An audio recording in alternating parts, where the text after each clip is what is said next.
श्री कृष्ण भगवान की जय। ओम नमो भगवते वासुदेवाय नमः। श्रीमद् भागवत गीता 8वां अध्याय। अर्जुन के 7 प्रश्नों के उत्तर। शांताकारं भुजगशयनं पद्मनाभं सुरेशं विश्वधारं गगनसदर्शं मेघवर्णं शुभांगं लक्ष्मीकान्तं कमलनयनं योगीर्विद्यानगम्यं वन्दे विष्णु भवभयहरं सर्वलोकैकनाथम्।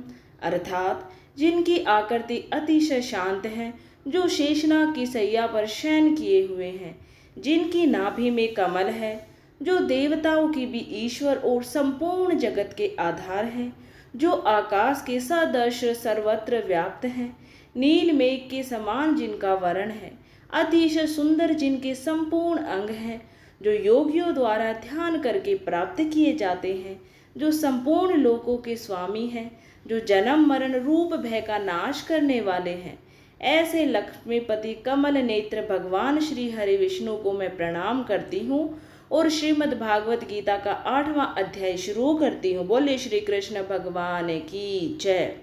अर्जुन ने पूछा, हे पुरुषोत्तम, यह ब्रह्म क्या है, अध्यात्म क्या है, कर्म क्या है, अधिभूत किसे कहते हैं और अधिदेव कौन कहलाते हैं? हे मधुसूदन, यहाँ अधियज्ञ कौन है और वह इस शरीर में किस प्रकार स्थित रहता है और शरीर के अंत समय में आत्म संयमी अर्थात योग युक्त मनुष्यों द्वारा आपको किस प्रकार जाना जाता है?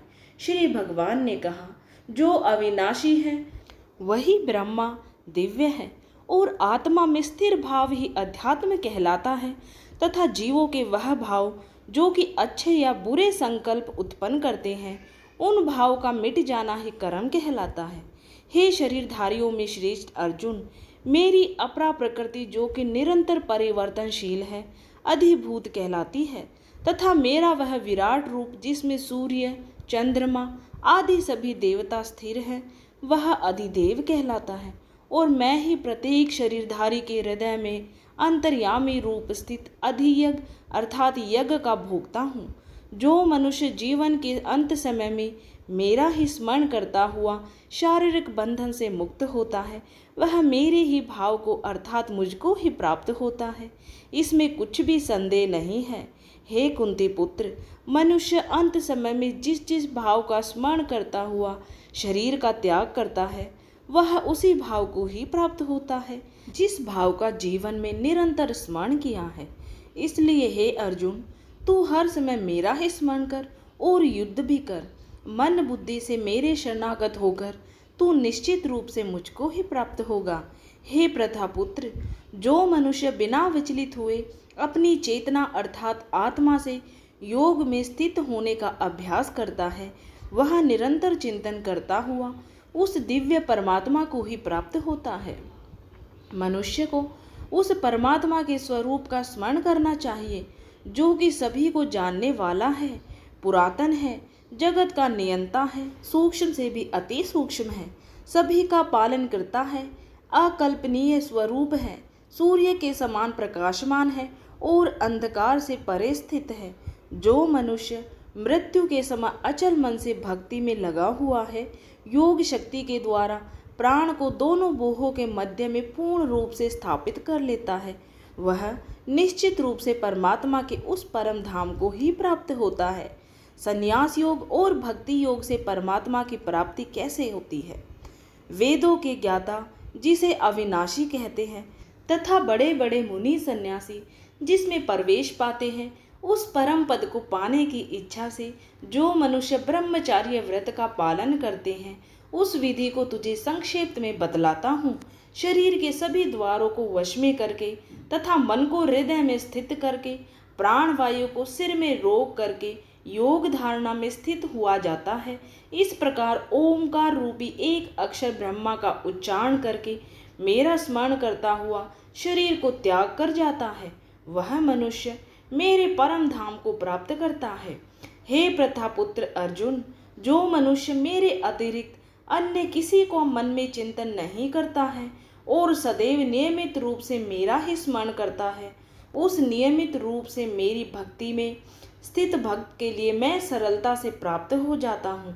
मुझे प्राप्त करके उस मनुष्य का इस दुख रूपी अस्तित्व रहित क्षण भंगुर संसार में पुनर्जन्म कभी नहीं होता, बल्कि वह महात्मा परम सिद्धि को प्राप्त करके मेरे परम धाम को प्राप्त होता है। हे अर्जुन, इस ब्रह्मांड में निम्न लोक से ब्रह्म लोक तक के सभी लोकों में सभी जीव जंतु मृत्यु को प्राप्त होते रहते हैं, किंतु हे कुंती पुत्र अर्जुन, मुझे प्राप्त करके मनुष्य का पुनर्जन्म कभी नहीं होता। जो मनुष्य 1000 चतुर्युगों का ब्रह्मा का दिन और 1000 चतुर्युगों की ब्रह्मा की रात्रि को जानते हैं, वह मनुष्य समय के तत्व को वास्तविकता से जानने वाले होते हैं। ब्रह्मा के दिन की शुरुआत में सभी जीव उस अव्यक्त से प्रकट होते हैं और रात्रि की शुरुआत में पुनः अव्यक्त में ही विलीन हो जाते हैं। उस अव्यक्त को ही ब्रह्मा के नाम से जाना जाता है।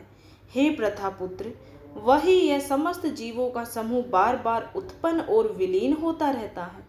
ब्रह्मा की रात्रि के आने पर विलीन हो जाता है और दिन के आने पर स्वतः ही प्रकट हो जाता है, लेकिन उस अव्यक्त ब्रह्म के अतिरिक्त शाश्वत अर्थात अनादि अनंत परम अव्यक्त पर ब्रह्म है। वह परब्रह्म सभी जीवों के नाश होने पर भी कभी नष्ट नहीं होता, जिसे वेदों में अव्यक्त अविनाशी के नाम से कहा गया है। उसी को परम गति कहा जाता है, जिसको प्राप्त करके मनुष्य कभी वापस नहीं आता है। वही मेरा परम धाम है।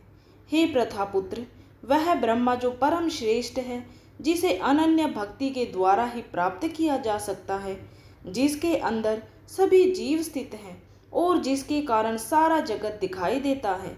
हे भरत श्रेष्ठ, जिस समय में शरीर को त्याग कर जाने वाले योगियों का पुनर्जन्म नहीं होता है और जिस समय में शरीर त्यागने पर पुनर्जन्म होता है, उस समय के बारे में बतलाता हूँ। जिस समय ज्योतिर्मय अग्नि जल रही हो, दिन का पूर्ण सूर्य प्रकाश हो, शुक्ल पक्ष का चंद्रमा बढ़ रहा हो और जब सूर्य उत्तर दिशा में रहता है, उन 6 महीनों के समय में शरीर का त्याग करने वाले ब्रह्मज्ञानी मनुष्य ब्रह्मा को प्राप्त होते हैं। जिस समय अग्नि से धुआं फैल रहा हो, रात्रि का अंधकार हो, कृष्ण पक्ष का चंद्रमा घट रहा हो और जब सूर्य दक्षिण दिशा में रहता है, उन 6 महीनों के समय में शरीर त्यागने वाला स्वर्ग लोकों को प्राप्त होकर अपने शुभ कर्मों का फल भोगकर पुनर्जन्म को प्राप्त होता है।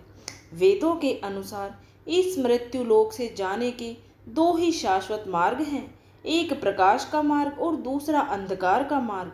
जो मनुष्य प्रकाश मार्ग से जाता है वह वापस नहीं आता और जो मनुष्य अंधकार मार्ग से जाता है वह वापस लौट आता है। हे प्रथापुत्र, भक्ति में स्थित मेरा कोई भी भक्त इन सभी मार्गों को जानते हुए भी कभी मोहग्रस्त नहीं होता है। इसलिए हे अर्जुन, तू हर समय मेरी भक्ति में स्थिर हो। योग में स्थित मनुष्य वेदों के अध्ययन से, यज्ञ से, तप से और दान से प्राप्त सभी पुण्य फलों को भोगता हुआ अंत में निश्चित रूप से तत्व से जानकर मेरे परम धाम को ही प्राप्त करता है, जो कि मेरा मूल निवास स्थान है।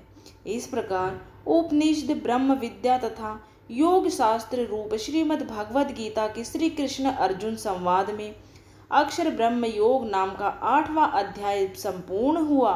हरि ओम तत्सत। बोलिए श्री कृष्ण भगवान की जय।